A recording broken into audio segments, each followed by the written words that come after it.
ГСП онлайн. Городские новости сейчас.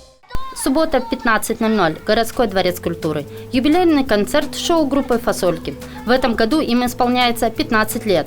Как говорит художественный руководитель коллектива, она растет вместе с детьми. В программе 23 номера, 6 из которых – сольные выступления. К мероприятию готовились очень тщательно. Особое внимание уделялось музыке. Конечно, мы стараемся выбирать в репертуар детские песни, то есть то, что соответствует возрасту детей. Конечно, в основном публика любит активные, зажигательные номера, поэтому в основном, конечно, мы поем и танцуем. По мнению Ирины, это самое главное отличие от других ухтинских коллективов. Все номера «Фасолек» имеют свою сюжетную линию и смысл. Под руководством художественного и музыкальных руководителей в группе занимаются 29 артистов, самым маленьким – 4 года. У этих ребят сегодня дебют на большой сцене, старшему составу 12 лет.